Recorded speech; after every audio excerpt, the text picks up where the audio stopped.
आज का जो लेक्चर है मुझे लगता है कि ये going to be very very important for you. एक कैटेगरी भी रहता है, ये कैटेगरी मैं थोड़ी देर बाद लूँगा, ठीक है। ये कुछ स्पेशल कैटेगरी है, आपने जो सवाल पूछे उसके हिसाब से, जिसमें आते हैं लोग नुकुल शाह, सिजोफेनिया है ना, आयशा,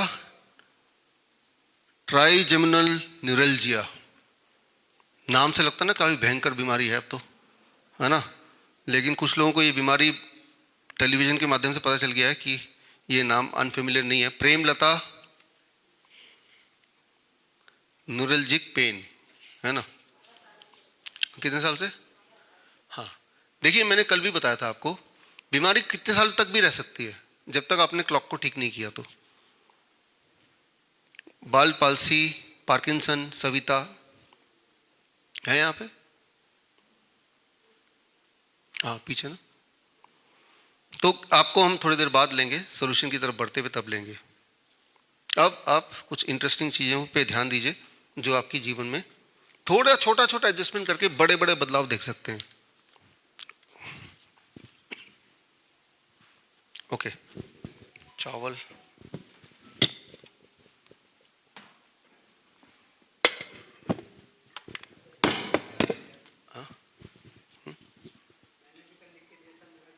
नहीं सभी का नहीं आया, अभी आएगा। क्वेश्चन हम दो तीन तरह के, आप जरूरी नहीं कि मैं सबके नाम लूं, फिर नाम लेते रह जाएंगे, हम कहीं तक पहुंचेंगे। नंबर 1, कुछ के क्वेश्चन मैंने नाम के साथ लिए, कुछ के क्वेश्चन में यहाँ डेमो में आपको अपना जवाब मिल जाएगा, है ना। इस तरह से इसको बनाया है, और फिर भी नहीं मिलता मान लो 1%, तो हमने कुछ के कल के पार्ट में रखा है। इस तरह से डिवाइड किया हमने स्टेप बाय स्टेप, लेकिन ऐसा कोई नहीं बचेगा जिसको उस जवाब ना मिले। और बाई चांस बच जाते हैं तो आपके पास पेपर है, उसमें लिखिए आई विल एड्रेस दैट, ठीक है ना, डोंट वरी। आइडिया सिंपल ये है कि जो भी आपकी तकलीफ हो ठीक हो जानी चाहिए, और तो कोई आइडिया नहीं है। हाँ, काफ़ी लोगों ने ऐसे सवाल पूछे कि मेरे पड़ोस में उनके पास उनको ऐसा हो गया तो क्या करें। मैं उस तरह के सवाल इसलिए नहीं ले रहा हूँ बिकॉज अभी मेरी प्रायोरिटी है कि जो यहाँ पे पहले उनको हम ठीक करें। या कुछ जनरल नॉलेज टाइप क्वेश्चन भी आपने पूछे, हेयर फॉल कैसे करें, वो बहुत सीरियस चीज़ अभी नहीं है, वो बाद में भी लिया जा सकता है। नहीं, आपका क्वेश्चन वो नहीं है, मैं बाकियों की बात कर रहा हूँ। और कुछ भी आपको अगर पूछना या बोलना हो तो आप लिख लीजिए, या एट द एंड हम करेंगे, नहीं तो हम आगे नहीं बढ़ पाएंगे। अभी सबके नहीं लिए, अभी बीच में आएगा। गाय का दूध लेके आए उधर, इसमें है, ये रहा, ठीक है ना। थोड़ा मैं पी भी रहा हूँ इसको, तो आप निश्चिंत रहिए, वो रख दिया है, ठीक है ना, उसको करे बिना हम जाएंगे नहीं।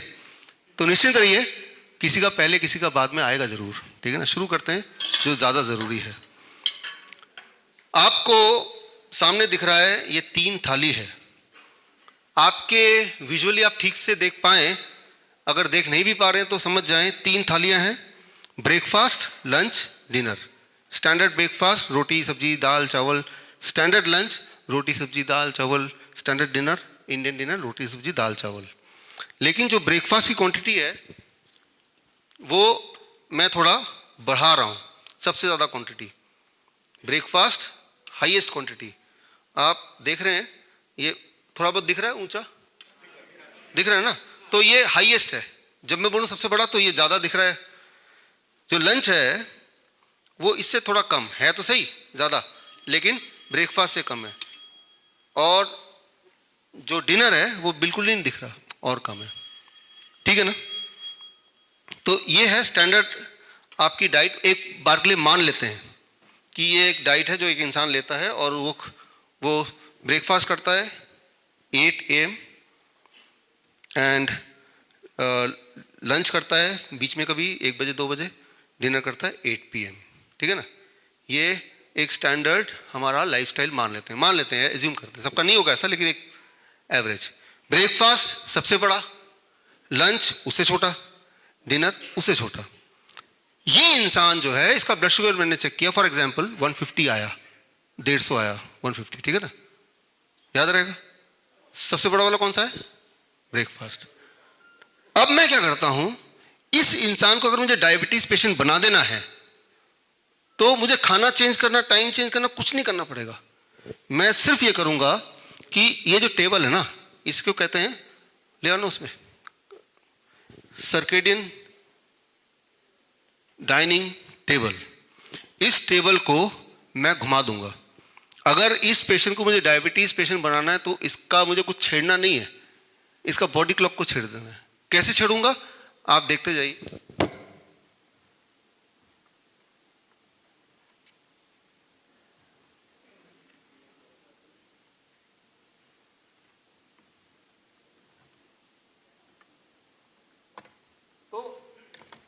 आप देख रहे हैं क्या क्वांटिटी ऑफ फूड ओवरऑल पूरे दिन भर का चेंज किया मैंने?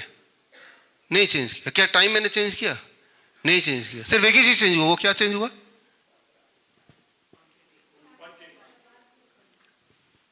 सबसे कम किस में आ गया?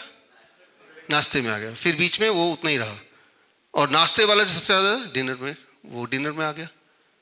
तो टोटल क्वांटिटी उतना ही है, टाइमिंग भी उतना है। अब अगर इसका आप एवरेज ब्लड शुगर चेक करेंगे तो आएगा 200, 50 यूनिट बढ़ गया बिना कुछ चेंज किए भी। तो ये क्यों बढ़ा, कैसे बढ़ा, इसको समझने की जरूरत है। यहां पे आते हैं।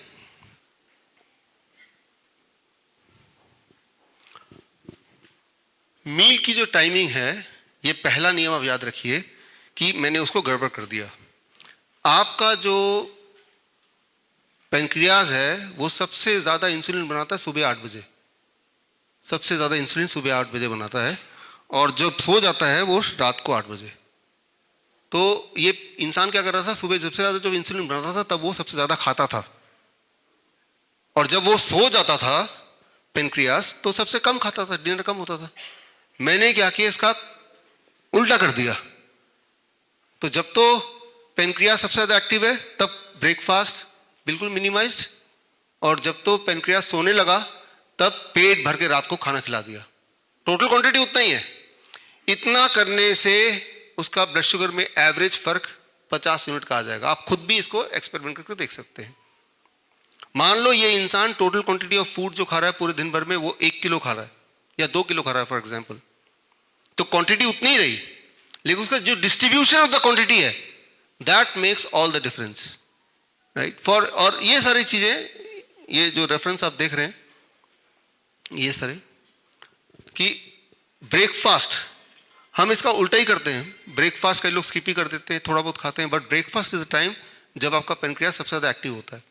जब सबसे ज्यादा एक्टिव होता है तो उसका यूटिलाइजेशन नहीं करना या पूरी तरह यूटिलाइजेशन नहीं करना आपके बायोलॉजिकल क्लॉक को गड़बड़ कर देता है। तो मैंने इस इंसान के बायोलॉजिकल क्लॉक को कैसे छेड़ा? सिर्फ क्वांटिटी को फेर बदल करके, डाइनिंग टेबल को घुमा के। अच्छा, अब मैं इस इंसान को डायबिटीज पेशेंट बना देना चाहता हूं। खाने को नहीं छेड़ूंगा मैं। इस इंसान को अभी कितना ब्लड शुगर था इसका? 150 तो पहले था, अब मैंने जब टेबल चेंज कर दिया तो 200। अब इसका ब्लड शुगर में 250 से ऊपर कर देना है। खाना यही खाएगा वो। अगर मैं चाहता हूं कि इस पेशेंट को डायबिटीज पेशेंट बनाऊं बिना खाने को छेड़े, तो मैं इसके टाइम को छेड़ दूंगा। टाइम को कैसे छेड़ूंगा मैं? ये 8 बजे है ना, यहां रख दिया 10 बजे, और ये 8 AM है ना, ये कर दिया 6 AM। खाने को मैंने फैला दिया, समझ रही बात? खाना उतना ही खा रहा है, ज्यादा समय तक खा रहा है। सुबह 6 बजे से खाना शुरू कर दिया, थोड़ा थोड़ा खा रहा है क्योंकि खाना तो इतना ही है ना, और रात के 10 बजे तक खाता ही जा रहा है वो। 3 अलग अलग मील है, लेकिन पहला ब्रेकफास्ट 8 बजे के 6 बजे, और आखिरी कब? जब उसका पेनक्रियास गहरी नींद में सो चुका है। तो आप देखिए, खाने का रोल नहीं है यहां पे उसको डायबिटीज बनाने में। समझिए इस बात को। रोल किस चीज का हुआ? टाइम का। टाइम क्लॉक, पेनक्रियास का जो टाइम का क्लॉक है उसको मैंने छेड़ा। इफेक्ट ऑफ लेट सपर, ये रिसर्च पेपर, उसको बढ़ा दो और बढ़ा दो, और डायबिटीज पेशेंट बन जाएगा, इंसुलिन डिपेंडेंट बन जाएगा। डॉक्टर ये नहीं बोलेगा इसको घटा दो, इंसुलिन बढ़ा दो, वो बोलेगा। तो अब मान लो मैं चाहता हूं कि इसको थोड़ा और डायबिटीज पेशेंट बना दिया जाए, इंसुलिन डिपेंडेंट बना दिया जाए इसी इंसान को, बिना ज्यादा कुछ छेड़े। तो मैं क्या करूंगा, इसको इंसुलिन डिपेंडेंट बनाने के लिए, यानी कि 300 से ऊपर ब्लड शुगर चला जाए, अनकंट्रोल हो जाए, मैं सिर्फ इस प्लेट को उल्टा कम कर रहा हूं, खाना बढ़ाया नहीं मैंने, इस प्लेट को हटा ही दिया मैंने, गॉन, बाकी सब सेम है। जब आप अपना ब्रेकफास्ट लगातार स्किप करते हैं तो जब आपका पेनक्रियास सबसे ज्यादा एक्टिव होता है, उसने इंसुलिन निकाला और इंसुलिन को यूटिलाइज करने के लिए कुछ है ही नहीं है ना, तो आपका pancreas over a period of time समझ जाएगा कि भाई इस टाइम पे प्रोडक्शन का कोई मतलब नहीं है, तो your pancreas will start shutting down its factory in the morning. जब भी pancreas insulin biological clock change करेगा तो बाकी हार्मोनल चेंजेस भी होंगे। तो मैं ये बोलना चाह रहा हूं कि इसको अगर मुझे डायबिटीज पेशेंट बनाना है तो ज्यादा नहीं खिलाना है मुझे, उल्टा कम कर दिया मैंने, राइट। तो ब्रेकफास्ट स्किप करने से आपका ब्लड शुगर बढ़ेगा। तो बात ये नहीं कि क्या खा रहे हैं, कितना खा रहे हैं, बात ये रहे कि खाने खा भी रहे हैं कि नहीं खा रहे। कभी कभार नहीं खा रहे वो अलग बात है, लेकिन कॉन्टिन्यूस बेसिस पे ऐसा करेंगे तो that will make you a diabetes patient. इसके कई सारे रिसर्च पेपर है, आपको अगर पढ़ना है तो उसके लिए मैं यहाँ रेफरेंस डाल रहा हूँ। अब मान लो मुझे इसको कैंसर पेशेंट बना देना है, कि मैं चाहता हूँ ये कैंसर पेशेंट बन जाए, तो मैं कुछ छेड़ूंगा नहीं, उल्टा ये जो खाना जो नहीं खाना चाहिए था उसको हटा दिया था, तो दोबारा लगा देता हूँ। मैं सिर्फ यहां पे एक चेंज कर दूंगा,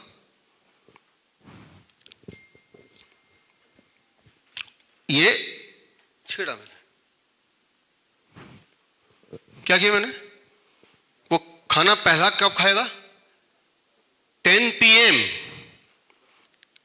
रात के 10 बजे से लेकर सुबह 6 बजे तक खाएगा।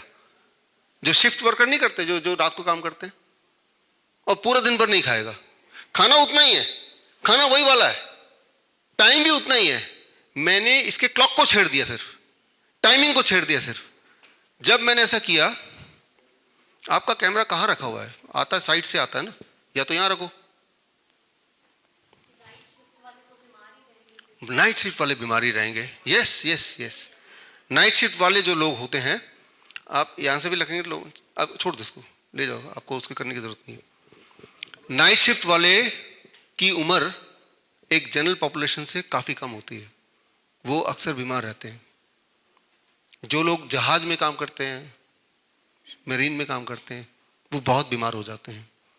तो आपको चूज करना पड़ेगा कि आप हैजर्डियस काम में हो तो मान के ही चलो कि आप बीमार ही रहोगे, एक्सेप्ट ही कर लो, है ना। जिस तरह से जो बॉर्डर में है तो उनको गोली लगी सकती है ना, तो वो सेफ काम तो है नहीं। लेकिन मैं आपको बता रहा हूँ कि भाई क्या कैसे कैसे हम बीमार पड़ते हैं। कई लोग जो है जो नाइट शिफ्ट में काम नहीं करते, लेकिन उनका भी लाइफस्टाइल ऐसा ही कुछ है। ऐसा नहीं कि 10 बजे से लेके 6 बजे तक, मैं बोल रहा हूँ 10 बजे से लेके 4 बजे, 3 बजे, 12 बजे, 2 बजे, तो किस तरह से बॉडी कैंसर हो जाता है। एक ऐसे टाइम फ्रेम में खा रहे हैं जब इसका पेनक्रियास टोटली सो गया है, तब आप खा रहे हैं, राइट। मैं ये नहीं बोल रहा हूँ कैंसर सिर्फ ऐसे ही होता है, लेकिन ये एक तरीका है कि ज्यादा कुछ किया ही नहीं आपने, जस्ट अपने क्लॉक को ध्यान रखा, उससे ही सब कुछ कंट्रोल्ड है। अब मान लो कोई कैंसर पेशेंट है, कोई किडनी फेलियर पेशेंट है, कोई डायबिटीज पेशेंट है, किसी भी तरह का पेशेंट है, मुझे उसको ठीक करना है। अब तक तो बताया कैसे बीमार करना है, अब बताते हैं कैसे ठीक करना है, how we can correct it, right. गड़बड़ हो गई है, उसे क्लॉक को करेक्ट कैसे कर देना है। आपको मैंने कल एग्जांपल दिया था आपको, ये घड़ी का याद है आपको, कि घड़ी के टाइमिंग को, अगर घर के घड़ी के टाइमिंग को मैं लेट कर दूंगा या चेंज कर दूंगा तो घड़ी, घर में जितने भी मेंबर्स हैं सभी को इफेक्ट होगा, है ना। बच्चा लेट स्कूल पहुंचेगा, उसका फादर लेट ऑफिस पहुंचेगा, मूवी के टाइम में वो आधा छूट ही जाएगा। तो अब रात की मैं जाके सिफारिश करूं स्कूल में जाके, भाई बच्चे को लेट पहुंचा तब भी घुसने दो, या मूवी का पहले का कौन सा पार्ट है मुझे कहानी सुना दो, क्या करना, सोल्यूशन क्या है, सिर्फ क्लॉक को मैंने ठीक कर दिया। जैसे ही क्लॉक को ठीक कर दिया तो अपने आप सारी चीजें ठीक होने लगेंगी। इस बात को समझना बड़ा जरूरी है। तो अच्छा, क्लॉक को ठीक कैसे करना, हम कैसे करते हैं ठीक। क्लॉक को ठीक करने का तरीका, अगेन द टाइमिंग, खाने को चेंज नहीं कर रहे, अभी खाने पे आए नहीं हम। अगर ठीक करना है और ड्रास्टिकली ठीक करना है, अगर आपने कोई कसम खा ली कि अगले 20 दिन में पूरी तरह से आपको ठीक होना ही है। तो दिस इज द क्लॉक। अब देखिए 10 AM to 6 PM, जो भी कुछ आप खा रहे हैं किस ब्रैकेट में खा रहे हैं? 8 घंटे के ब्रैकेट में खा रहे हैं। अब ये नहीं बात कर रहा हूं क्या खा रहे हैं, कितना खा रहे हैं, वो सब छोड़ो। 10 बजे से पहले कुछ नहीं खा रहे हैं और 6 बजे के बाद में कुछ नहीं खा रहे हैं। 6 बजे जो भी खाया, पेनक्रियास कब सो जाएगा? तो 6 बजे जगा हुआ है ना, उसके जगह जगह ही 2 घंटे में डाइजेस्ट भी हो गया, अब वो सोने जाएगा, ठीक है ना। तो और पेनक्रियास पीक पे कब है? सुबह 8 बजे, ठीक है ना। उसके बाद ही आपका खाना आ रहा है। तो मैं ऐसा नहीं बोल रहा सारी बीमारियां पेनक्रियास से, इंसुलिन से कनेक्टेड है, लेकिन मैं बोल रहा हूं कि जब ये क्लॉक सेट हो रहा होगा तो बॉडी के बाकी क्लॉक भी सेट हो रहे हैं, उसके बारे में बात करेंगे थोड़ी देर में, वो भी सेट हो रहे होंगे। तो जब आप, अब सबसे इंपॉर्टेंट बात, जब आप अपने बॉडी के टाइमिंग को, फूड टाइमिंग को इस तरह कर देते हैं तो बॉडी में जितने भी आउट ग्रोथ हैं, ट्यूमर है, फाइब्रोसिस है, पॉलिप है, और वो ऑप्टिक वाला वो जो भी नाम है वो है, फाइब्रोमेल्जिया है, राइट, जो भी, या बॉडी में जो भी किडनी स्टोन है, गॉल ब्लैडर स्टोन है, जब ये होता है तो वो सारे बॉडी में डिसॉल्व होने लगते हैं। तो जितने भी ऐसे आप में से थे जो बोल रहे थे मेरे गॉल ब्लैडर स्टोन का क्या होगा, मेरे फाइब्रोसिस का क्या होगा, मेरे ट्यूमर का क्या होगा, सवाल थे ना थोड़ी देर पहले तक, तो उसको डिसॉल्व करना है। डिसॉल्व कब कर पाएंगे? ये रहा, अभी खाने पे नहीं आए, वो तो और फास्ट कर पाएंगे। अभी सिर्फ मैं बोल रहा हूं जो कैंसरस ग्रोथ है वो कैसे डिसॉल्व होगा? This timing. कैसे, क्यों, प्रूफ कहां पे है? जो लोग मोटे होते हैं, राइट, मान लो कोई मोटा इंसान है, बहुत खाता है, उसके खाने को कंट्रोल मत करो, उसको बोलो जितना भी खाना खाओ इस ब्रैकेट में खाओ, खूब खाओ, खाओ इस ब्रैकेट में, पतला हो जाएगा अपने आप ही।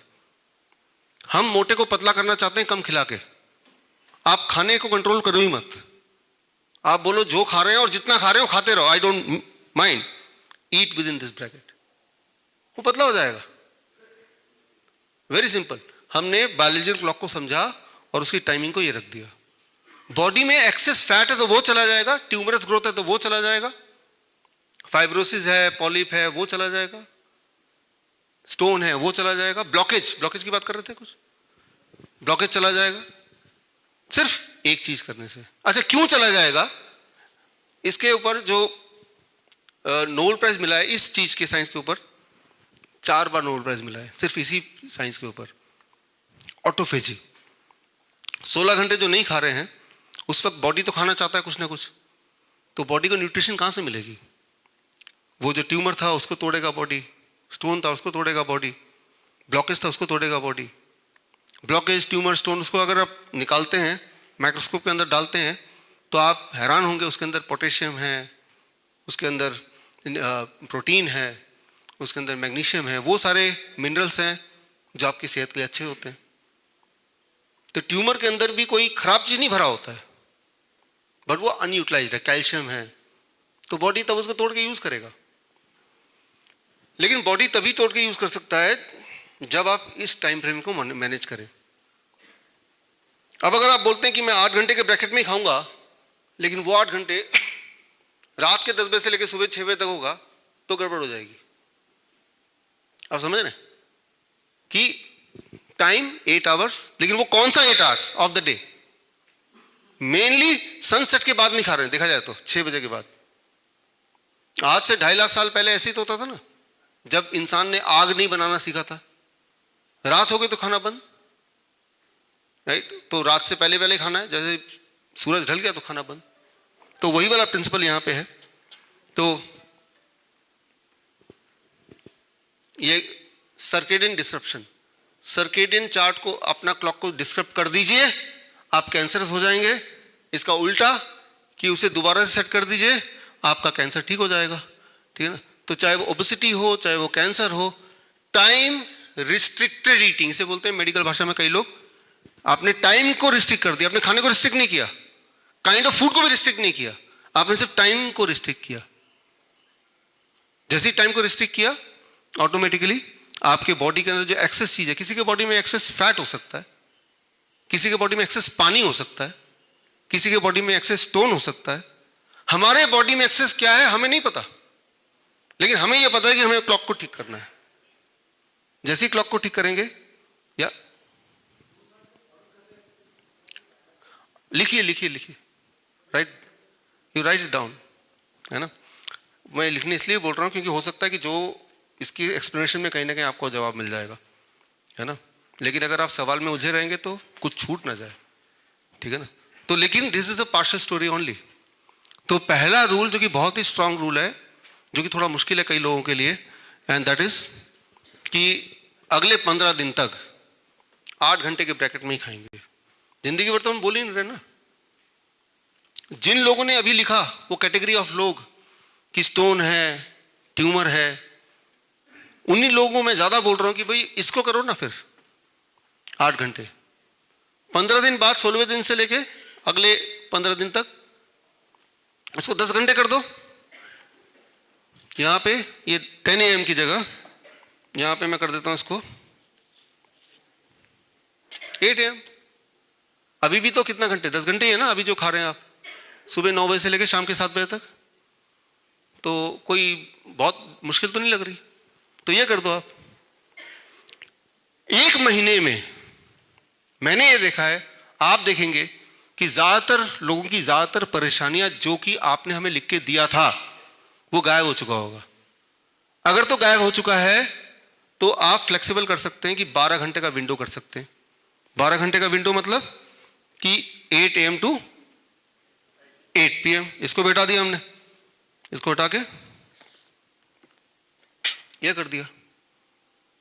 तो ठीक होने के लिए ये 2, ठीक हो गए, ठीक रहने के लिए ये 3rd, राइट। तो कितना आसान है। आप सिर्फ आप बीमारी के ऊपर ध्यान नहीं दे रहे, आप ये ध्यान दे रहे हैं कि मैं अपनी बॉडी क्लॉक को अलाइन करूं, दैट्स इट। और अलाइन करने के पीछे का साइंस वो आपके सामने है, right, how it works, what happens, ये सारी चीजें, राइट। इसका एक उदाहरण देता हूं ताकि आपके दिमाग में घुस जाए बात। श्रीलंका में ये देखा गया है 15,000 लोगों ने सुसाइड किया, 15,000 लोगों ने सुसाइड की कोशिश की पेस्टिसाइड खा के। 15,000 फार्मर्स ने पेस्टिसाइड एक पर्टिकुलर तरह का, वही सारे फार्मर फेमस हो जाता कि ये इतने डोज में खा लो तो इंसान मर जाएगा आराम से। देखा गया कि जिन लोगों ने शाम को जहर खाया वो बच गए, जिन लोगों ने सुबह जहर खाया वही मरे। शाम को तब जहर खाया जब पेनक्रियास सब सो चुके थे।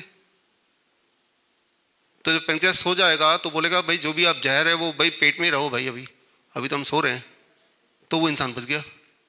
और सुबह जब पेनक्रियास सबसे पीक पे है कि लाओ क्या ला रहे हो आप, तब अगर जहर खा लिया जिन लोगों ने वही लोग मरे। ये रहा।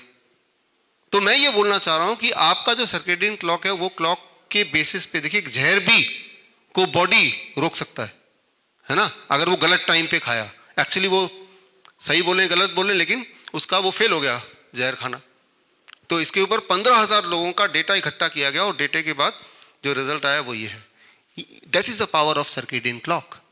ये पावर आपकी बॉडी क्लॉक की। तो जिस तरह से एक पॉइजन भी रात को खाने के बाद बॉडी को डैमेज नहीं कर रही, बॉडी में वो एब्जॉर्ब नहीं हो पा रही, तो रात को जब आप इतने लेट खाएंगे वो भी एब्जॉर्ब नहीं हो पाएगी।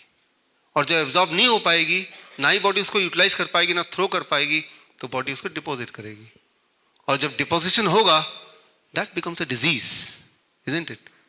तो ये एक बहुत ही पावरफुल मुझे लगता है एग्जाम्पल है ये समझाने के लिए the power of circadian clock, body clock जिसे बोलते हैं। हमारे बॉडी की हर ऑर्गन की एक क्लॉक है। मैं को याद दिलाने के लिए कल वाला 1 मिनट के लिए, जैसे किडनी का क्लॉक क्या है कि 3/4 यूरिन पेशाब दिन भर में आपका बॉडी पास करेगा, 1/4 सोते वक्त पास करेगा। इसलिए सोने तो बीच में एक बार उठना पड़ता है ज्यादातर लोगों को, है ना। कैसे पता चलेगा जैसे आपका 22% किडनी काम कर रहा है या नहीं कर रहा है? अगर ये बैलेंस बिगड़ गया तो मान लो किडनी इफेक्ट हो रही है। इसके लिए किसी डॉक्टर को जाने की जरूरत नहीं।